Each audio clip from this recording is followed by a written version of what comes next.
Neuroeducación de Francisco Mora, capítulo 2. Algunos pilares cerebrales básicos. El cerebro humano es un órgano muy especial, no solo por lo que implica su funcionamiento, lo que quiere decir estar encargado de expresar la conducta, el lenguaje, el pensamiento y los sentimientos, sino como órgano mismo en su contexto biológico. El proceso de la evolución biológica ha esculpido un cerebro muy diferente al que se puede encontrar en cualquier otro ser vivo, incluidos nuestros más cercanos antecesores vivos, los chimpancés. No solo en lo que se refiere a su tamaño y su peso, casi kilo y medio, frente al medio kilo que pesa el del chimpancé, sino a su fina estructura y organización. Es cierto que muchas partes del cerebro humano y el del chimpancé, aun cuando de tamaños diferentes, tienen un diseño muy similar, pero no es menos cierto que otras partes presentan diseños muy diferentes. En particular, la corteza prefrontal, cuya organización neuronal y nodos de distribución de la información a otras áreas de la corteza son fundamentales en la elaboración de los procesos mentales, y sobre todo en los que refieren al pensamiento racional, simbólico y a la toma de decisiones, valores, normas y ética. El cerebro humano comienza su construcción a los pocos días, 16, tras la fecundación. En el transcurso de su desarrollo intraútero, durante los periodos fetal temprano y fetal tardío, y en particular en este último, hay un proceso muy activo de reorganización neuronal de la corteza cerebral. Este desarrollo continúa en la etapa postnatal temprana e infancia, con una sobreproducción de circuitos neuronales en esta estructura del cerebro. Tras el nacimiento y hasta los 2 años de edad, hay un progresivo enriquecimiento del árbol dendrítico y el número de sinapsis aumenta. En esta etapa, la entrada de información sensorial es muy importante para el progreso postnatal del desarrollo de la organización sináptica. Ello ha sido estudiado particularmente en la corteza visual. Este papel de la información sensorial en el desarrollo y maduración de la sinapsis es esencial para entender los efectos generales de una gran cantidad de factores ambientales en el progreso postnatal de la organización de la corteza cerebral. La formación de sinapsis a lo largo del desarrollo difiere apreciablemente entre las diversas regiones del cerebro humano. Sabemos que el número de espinas dendríticas aumenta y alcanza su pico máximo entre las 34 y 36 semanas de la gestación para descender rápidamente tras el nacimiento. Después del nacimiento, a partir de las 2-4 meses, y de modo general en la corteza cerebral, hay una sinaptogénesis progresiva y rápida. Esta sinaptogénesis varía según el área cortical de que se trate. Por ejemplo, en la corteza visual, el pico máximo se alcanza a los 8 meses. Después el sistema se remodela con una pérdida progresiva de sinapsis y a los 11 años queda solo el 60% de ellas. En el caso de la corteza prefrontal, este patrón es diferente. El máximo de riqueza sináptica se adquiere a los 2 años y esta progresión continúa más lentamente hasta los 7. A partir de esa edad, el proceso de la neurogénesis se remodela con la pérdida de sinapsis que también alcanza el 40%, pero a lo largo de los años y de forma muy gradual. Por su parte, el sistema límbico, o sea, el sistema emocional, termina su maduración sináptica entre los 4 y los 7 años, dependiendo de las estructuras de que se trate. El hipocampo, por ejemplo, estructura fundamental para los procesos de la memoria, adquiere ya una arquitectura neuronal que es casi idéntica a la del adulto, a la edad de 4 años. De modo general, el patrón de desarrollo y pérdida de sinapsis en las áreas sensoriales, el sistema límbico es mucho más temprano en las áreas corticales de asociación y desde luego mucho más que en la corteza prefrontal. Tras el nacimiento, el cerebro es un continuum de actividad que bajo el gobierno de un poderoso programa genético es férreamente dependiente de su relación con el mundo sensorial y emocional que le rodea. Es un juego, esta vez más específico, el que se establece entre los genes que porta el individuo y el medio ambiente en el que vive, y que en buena medida hacen del ser humano ese ser diferente a todos los demás que hay en el mundo. Pero el cerebro en su construcción no es un proceso continuo, homogéneo y sincrónico consigo mismo y con el tiempo. Ya lo acabamos de ver a propósito de la sinapsis. El desarrollo cerebral se produce de una forma asincrónica. Tiene tiempos diferentes. Los programas del genoma que dirigen dicho desarrollo específico tienen lo que podríamos describir como ventanas que se abren en un momento determinado, y es en ese momento determinado cuando cierta información del entorno, sensorial, motora, familiar, social, emocional o de razonamiento, puede entrar por ellas. Y ningún momento es más óptimo que ese, pues estas ventanas abiertas se cierran con el tiempo para dar paso a la apertura de otras. Hoy comenzamos a saber que estas ventanas plásticas o períodos críticos en los que el medio específico que rodea al individuo debe estar necesariamente presente, son absolutamente fundamentales para el desarrollo de muchas funciones del cerebro, como el habla, la visión, la emoción, las habilidades para la música o las matemáticas, el aprendizaje de una segunda lengua o, en general, los procesos cognitivos, conocimiento y razonamiento. Incluso empezamos a conocer que existen periodos críticos diferentes para la formación de subsistemas o componente de esas funciones plásticas que acabamos de mencionar. Permítanme un símil que ya he relatado alguna vez en otra parte y que ayudará a entender fácilmente lo que trato de decir. Piénsese que el desarrollo del cerebro del niño, desde el momento de la fecundación, se asemeja a la construcción de un coche en una cadena de montaje. El coche, en sus piezas más elementales, o sea, los genes, es transportado por una cinta que corre a una determinada velocidad, tiempo, en donde a lo largo del recorrido se le van montando piezas, medio ambiente.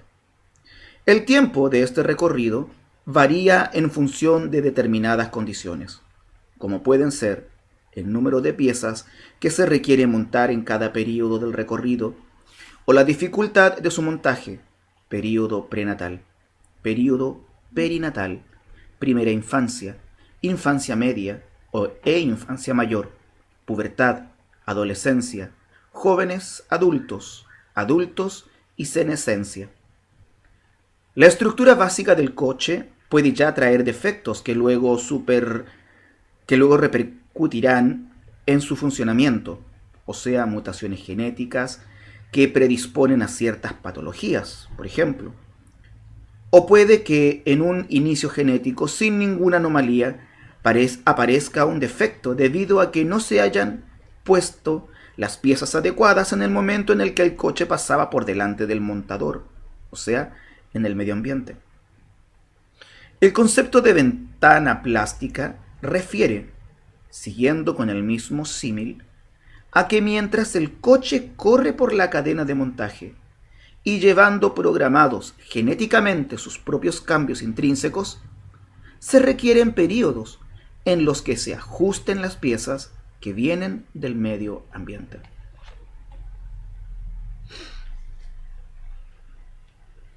Es decir, periodos que se abren para ese ajuste de la información, piezas, provenientes del medio ambiente, y que se cierran definitivamente pasado ese tiempo crítico.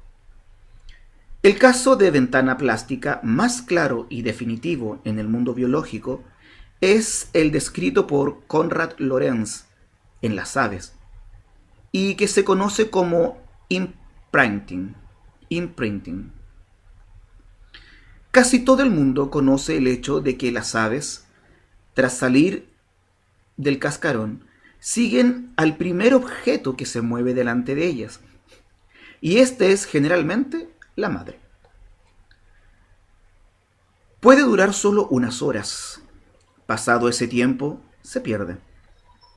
En los niños recién nacidos ocurre otro tanto para otras muchas funciones. Por ejemplo, para la visión, el período de los primeros meses tras el nacimiento es tan crítico que una deprivación de la visión en el niño de tan solo una semana puede tener marcados efectos para su futura visión. Hoy se sabe que en la visión, el desarrollo de los diferentes circuitos en la retina, el tálamo y las numerosas áreas corticales que codifican diversos aspectos del mundo visual, como las formas, el color, el movimiento, etc., se desarrolla con ventanas plásticas que se abren a tiempos diferentes con una duración de unos pocos meses. Tal plasticidad alcanza a todos y cada uno del resto de los sistemas sensoriales, pero también alcanza a otras funciones del sistema emocional, como las implicadas en los mecanismos de la curiosidad, la emoción, la atención, la empatía, la memoria, y que no terminan su maduración antes de los 4 años, lo que tiene implicaciones sobremanera importantes para desarrollar procesos que claramente tienen que ver con los del aprendizaje y la memoria. Hay muchas otras ventanas plásticas, entre las que sobresale de forma especial la del lenguaje. Parece que el habla no es algo con lo que se nace. Se nace con la potencialidad de hablar, pero solo el aprendizaje en un periodo de tiempo determinado logra convertir en hecho aquello que únicamente está en potencia. Un niño que no ha oído hablar nunca a sus semejantes antes de los 7 o los 8 años, jamás podrá hacerlo después, o desde luego, lo hará con enormes dificultades y limitaciones. La ventana plástica del lenguaje se cierra alrededor de esa edad. Las ventanas plásticas del lenguaje y de la visión que acabamos de mencionar son complejas, y en ellas hay subventanas. Por ejemplo, en este caso, el proceso de adquisición de la semántica, significado de las palabras, es diferente en el tiempo a la adquisición de la sintaxis, construcción del lenguaje. O en el caso de la visión, la adquisición de los diferentes componentes del objeto visto, como el color, la forma o el movimiento, también es temporalmente diferente. Es más, parece que existen no solo ventanas para los grandes sistemas o subsistemas, sino microventanas, de duración de horas o días, en la conformación molecular de muchos microcircuitos en el cerebro. ¿Podrían estos conocimientos ayudar a definir mejor los tiempos en la enseñanza, por ejemplo, de la gramática o del inglés, o de una tercera lengua? ¿Cuándo para enseñar las matemáticas? Pero hay otras muchas ventanas plásticas, como aquellas que se abren alrededor de la pubertad, que, aun cuando todavía poco conocidas a nivel neurobiológico, son de enorme relevancia. Y es que conocer los mecanismos por los cuales opera el cerebro emocional en esas edades tempranas y cómo procesa y codifica ese complejo ingrediente de carga genética, carga ambiental biológica, educación y cultura, en el contexto de una invasión hormonal crítica que abre el cerebro y fija nuevos patrones de conducta individual, es absolutamente imprescindible para conocer las raíces biológicas de esa otra etapa convulsa que es luego la adolescencia. Precisamente durante esos periodos relativamente largos que son la pubertad y adolescencia, el cerebro sufre profundos cambios en su camino de construcción hacia el cerebro adulto. Cambios que no son sólo de matiz o de modelado de un cerebro ya hecho, sino un auténtico hacerse cerebro adulto, con la muerte de neuronas y el aumento o disminución del grosor y el árbol de conexiones de las que permanecen vivas. De estas ventanas que estamos considerando, hay un área del cerebro, la corteza prefrontal, que sufre un retraso de maduración considerable. Esta área del cerebro está implicada nada menos que todo aquello que consideramos más humano, desde la ética, la moral, el razonamiento o la propia responsabilidad social, el control de las emociones y la impulsividad, hasta la toma de decisiones y la planificación responsable del futuro de la propia vida del individuo. Esta parte del cerebro de la que hablamos, de hecho, no termina de madurar hasta los 25 o 27 años, que es cuando ya han aparecido ciertos neurotransmisores y cuando se han terminado de aislar con mielina los axones de las neuronas. ¿Qué ventanas se abren y cuáles se cierran en ese periodo largo, tan crucial para la construcción madura del ser humano? ¿Qué ventanas se abren y cuándo se cierran durante la pubertad en esa cascada hormonal que invade y transforma el cerebro de los jóvenes? ¿Y cuándo durante ese largo periodo de la adolescencia en el que, como acabo de señalar, mueren tantas neuronas y hay una nueva reorganización de ciertas áreas de la corteza cerebral? Y en todo esto, ¿qué elementos y estímulos del medio ambiente son los más relevantes para una mejor educación y enseñanza de los adolescentes? Pero pasemos a considerar brevemente el cerebro ya formado y maduro. El cerebro humano adulto está constituido esencialmente por unos 100.000 millones de neuronas y otras células que llamamos glía, en número casi 10 veces mayor. Un conjunto de neuronas interconectadas y distribuidas en pequeños o amplios territorios de la corteza cerebral conforman los circuitos neuronales que codifican para funciones específicas. Hoy sabemos que este cerebro adulto, como continuación del periodo de desarrollo, sigue siendo plástico, cambiante. La propia neurona es plástica, es decir, está cambiando constantemente gracias al trabajo de sus propios genes. Y esto último se refleja obviamente en los circuitos que conforman estas neuronas, donde se genera quiénes somos cada uno y cómo ese uno cambia cada día y a lo largo de toda la vida. Precisamente la interacción del individuo con el medio ambiente produce continuos cambios en el cerebro. De hecho, aprender y memorizar es eso, cambiar el cableado sináptico del cerebro. Y aprender y memorizar es el proceso que realiza el ser humano desde que nace hasta que muere. El cerebro humano es un órgano heterogéneo. Su corteza cerebral está dividida en muchas áreas y estructuras. Por un lado, posee áreas en particular, donde se crea la sensación y la percepción del mundo a través de la información proveniente de los órganos de los sentidos: visión, audición, tacto, temperatura, dolor, gusto, olfato. Y por otro, las áreas en donde se elaboran los programas motores con los que se ejecuta la conducta. Pero también posee esos largos territorios prefrontoparieto-temporales, las áreas de asociación, donde se elaboran los procesos mentales, el pensamiento abstracto y simbólico y los sentimientos. La neurociencia ya aporta abundantes conocimientos acerca de los códigos neuronales que elaboran los procesos mentales, y se sabe que están cifrados en códigos de tiempo, abiertos y no anatómicos, y fijos en el espacio. La corteza cerebral está dividida en dos estructuras, los dos hemicerebros, derecho e izquierdo, que albergan funciones diferentes y complementarias. La unidad funcional del cerebro se realiza gracias a ese puente anatómico que une ambos hemisferios y que es el cuerpo calloso, 1.000.000 de fibras nerviosas.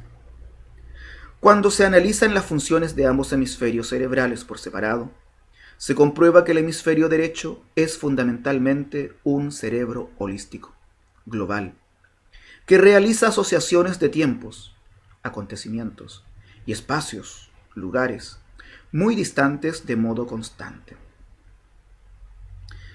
Es generador de ritmos, música, imágenes, dibujos. Es el hemisferio creador. Funciona bajo el foco de una atención dispersa y en parte inconsciente. El hemisferio izquierdo, por su parte, es lenguaje, lógica, matemáticas. Es el hemisferio analítico. Funciona bajo el foco de una atención focalizada, consciente. Ambos hemisferios trabajan siempre juntos y en conjunción, pues para la elaboración de cualquier función cognitiva específica necesitan del diálogo y la transferencia de información entre ellos.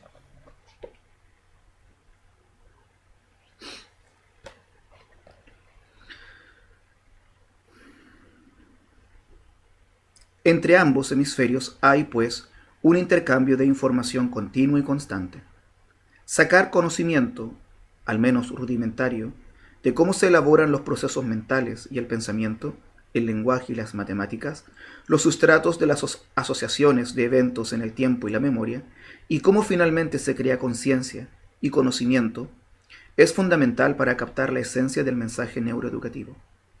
Del mismo modo, es esencial conocer el mundo de las emociones para captar la esencia de la enseñanza. La elaboración de las emociones corresponde a otro cerebro dentro del cerebro, que se conoce como sistema límbico o cerebro emocional. La emoción es la energía que mueve el mundo.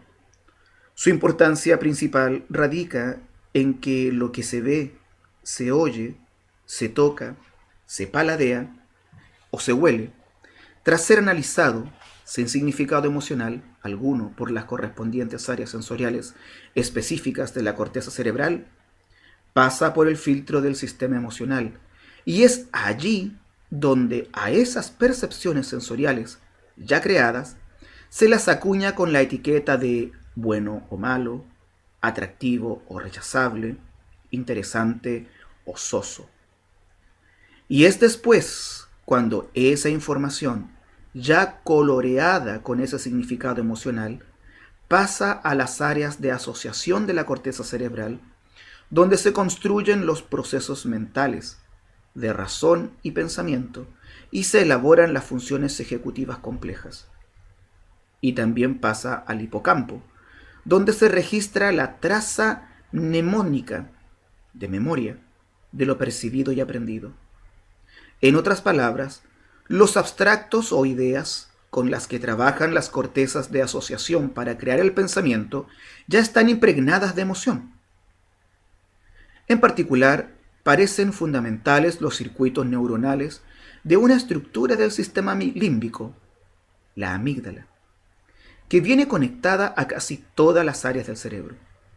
Cognición-emoción es, pues, un binomio indisoluble que nos lleva a concebir de cierto que no hay razón sin emoción. Binomio cardinal para entender la esencia de lo que es enseñar y aprender. Sacaremos ventaja de estos conocimientos básicos en los capítulos que siguen.